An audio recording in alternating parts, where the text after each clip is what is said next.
Auzubillahiminash-shaytanir-rajim. Bismillahir-rahmanir-rahim. Assalamu alaikum dear students. This is me Mohammad Shehzad and you are watching Cool Education YouTube channel.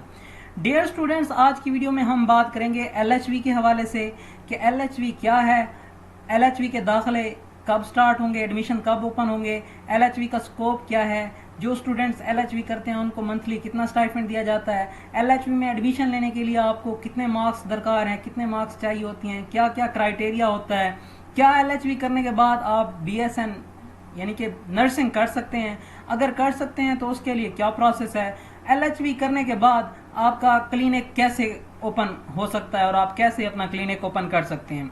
Dear students, LHV lady health visitor, LHV 2 साल short diploma है जो कि FSC के बाद किया जाता है।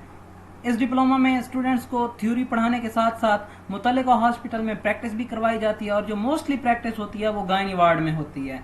अगर स्केल की बात की जाए तो स्टार्ट में तो जो स्टूडेंट्स LHV करते हैं उनका 9 स्केल होता है और उसके बाद सीनियरिटी के हिसाब से उनका स्केल इंक्रीज हो जाता है और उनको प्रमोशन दी जाती है। अगर हम स्कोप और जॉब्स की बात करें तो स्कोप भी काफ़ी है। फौरन LHV के डिप्लोमा करने के बाद आपकी जॉब हो सकती है और उससे भी बड़ा अहम फ़ायदा ये है कि आप अपना प्राइवेट क्लिनिक ओपन कर सकते हैं। LHV करने के बाद आप अपना प्राइवेट क्लिनिक ओपन कर सकते हैं। वैसे तो LHV का जो स्कोप है वो 9th होता है, 9th स्केल होता है, LHV का जो स्केल है वो 9th होता है, लेकिन इसके बाद आप डिप्लोमा नर्सिंग भी कर सकते हैं। डिप्लोमा नर्सिंग करने के बाद जो आपका स्केल है वो इंक्रीज होकर 16 स्केल हो जाता है। अब बात करते हैं कि इसके बाद अगर आप डिप्लोमा नर्सिंग करना चाहें तो वो कैसे कर सकते हैं और इसका क्या प्रोसेस है। जब आप दो साल LHV प्रोग्राम मुकम्मल कर लेते हैं तो इसके बाद आप डिप्लोमा नर्सिंग कर सकते हैं। डिप्लोमा नर्सिंग जो पहले होती थी वो कर सकते हैं। डिप्लोमा नर्सिंग 4 साल होती है, मगर LHV करने वाले स्टूडेंट्स जो LHV करके जाते हैं वो उनको 3 साल का करना पड़ता है, क्योंकि जो डिप्लोमा नर्सिंग होती है जो उसमें 4th ईयर होता है वो उसमें मिडवाइफरी का मुकम्मल कोर्स होता है, लेकिन जो LHV स्टूडेंट्स करते हैं उन्होंने मिडवाइफरी का पहले कोर्स कर रखा होता है, इसलिए उन्हें 4th ईयर नहीं करना पड़ता।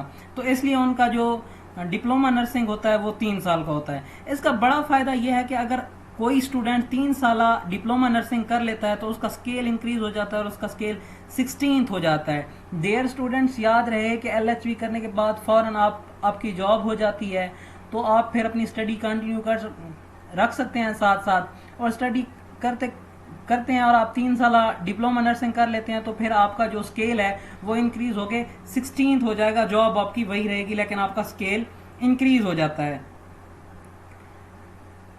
और जो 16th स्केल की नर्स होती है उसकी जो पे होती है वो एटलीस्ट 60,000 प्लस होती है। 16th स्केल जो होता है वो स्टाफ नर्सेज का होता है और इनकी पे जो होती है वो 60,000 से भी ज़्यादा होती है। इसके बाद अगर आप BSN करना चाहें तो वो भी कर सकते हैं और इसका स्केल 17th होता है। डियर स्टूडेंट्स, अब हम बात कर लेते हैं कि BSN करने के लिए आपको क्या करना पड़ेगा। डियर स्टूडेंट्स, जो स्टूडेंट्स LHV करते हैं, LHV कंप्लीट करने के बाद 3 साल डिप्लोमा नर्सिंग करते हैं, 3 साल डिप्लोमा नर्सिंग करने के बाद उनका 16 स्केल होता है, लेकिन जैसे ही वो फिर अगर अपनी जो एजुकेशन है वो इंक्रीज करना चाहते हैं तो वो BSN कर सकते हैं। BSN करने के लिए आपको क्या करना पड़ेगा, आपको 2 साल पोस्ट RN का कोर्स होता है वो करना पड़ता है। ये 2 साल डिग्री प्रोग्राम है। जब आपका ये प्रोग्राम कंप्लीट होता है तो जो आपकी क्वालिफिकेशंस हैं वो BSN के इक्वल हो जाती हैं, तो फिर आपका जो स्केल है वो 17th स्केल हो जाता है। जैसे ही आपकी क्वालिफिकेशंस BSN के इक्वल होती हैं तो आपका जो स्केल होता है वो 17th स्केल हो जाता है।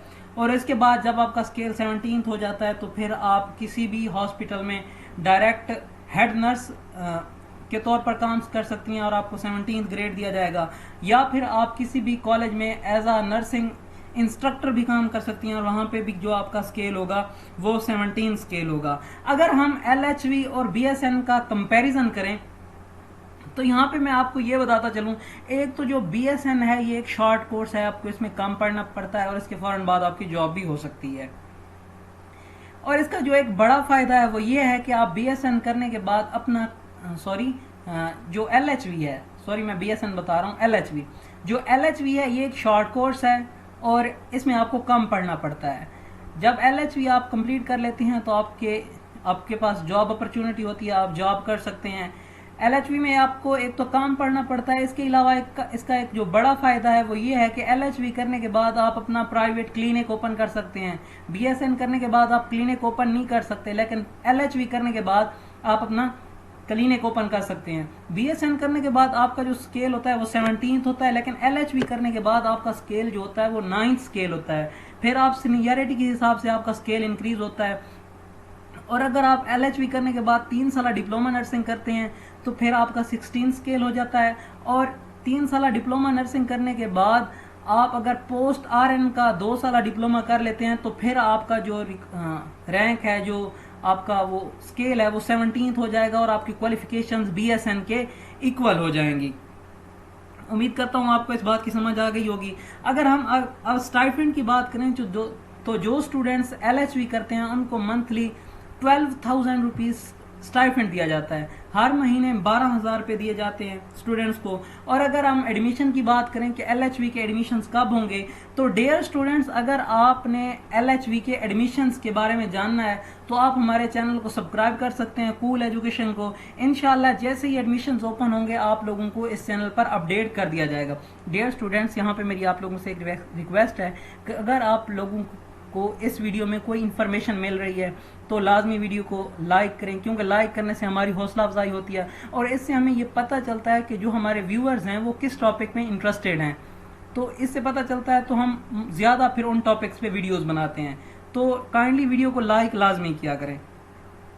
डियर स्टूडेंट्स, अब हम बात कर लेते हैं एडमिशन्स के हवाले से। तो यूजुअली जो LHV के एडमिशन्स होते हैं वो सितंबर के एंड में होते हैं। एंड ऑफ सितंबर में LHV के एडमिशन्स ओपन होते हैं। तो जैसे ही आप एडमिशन्स ओपन होंगे आप लोगों को बता दिया जाएगा। मजीद हम अब बात कर लेते हैं कि क्वालिफिकेशंस क्या हैं, LHV की क्या क्वालिफिकेशंस रिक्वायर्ड होती हैं, LHV में एडमिशन लेने के लिए क्राइटेरिया क्या है, क्वालिफिकेशंस क्या होनी चाहिए। डियर स्टूडेंट्स, आपने FSC प्री मेडिकल क्या होना चाहिए।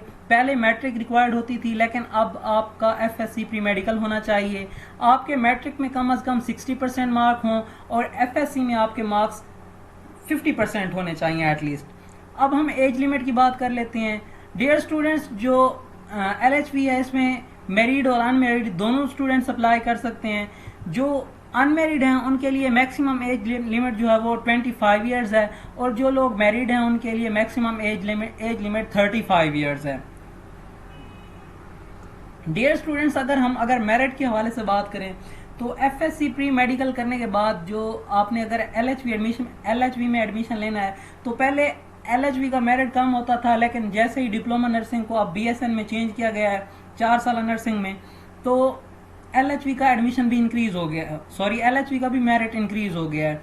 क्योंकि जिन स्टूडेंट्स के काफ़ी ज़्यादा मार्क्स होते थे उनका BSN में नहीं होता एडमिशन, तो फिर LHV में एडमिशन के लिए अप्लाई करते हैं। डियर स्टूडेंट्स, ये उन स्टूडेंट्स के लिए है जिन स्टूडेंट्स के मार्क्स कम होते हैं तो वो LHV में लाजमी अप्लाई करें, क्योंकि यहाँ पे ज़्यादा चांसेस होते हैं कि आपके जो एडमिशन है वो हो जाए और आपको मंथली स्टाइपेंड भी मिलता है।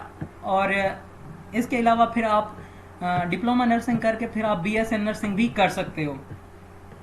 डियर स्टूडेंट्स, मेरिट की बात की जाए तो पहले इसका मेरिट कम होता था, लेकिन अब कुछ कॉलेजेस ऐसे हैं जहां पर 850 तक भी एडमिशन होता है। 850 मार्क्स पे आके मेरिट रुक जाता है। कुछ कॉलेजेस ऐसे हैं, लेकिन जो नॉर्मल रेंज है वो 700 टू 800 इन मार्क्स के दरमियान जिन स्टूडेंट्स के नंबर हैं उनका एडमिशन इजीली LHV में हो सकता है। तो आप लोग ज़रूर ट्राई करें ताकि आपका LHV में एडमिशन हो।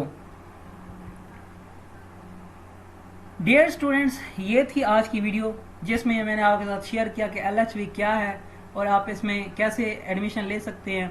डियर स्टूडेंट्स, अगर आप चाहते हैं कि इस टॉपिक पर ऐसे टॉपिक्स पर मज़ीद वीडियोस बनाई जाएं तो वीडियो को लाजमी लाइक करें ताकि इस तरह की नई वीडियोस की अपडेट्स आप लोगों तक पहुंचती रहें। और याद रहे कि लाइक करने से आपका कुछ नहीं जाता, लेकिन इससे हमारा फ़ायदा हो जाता है।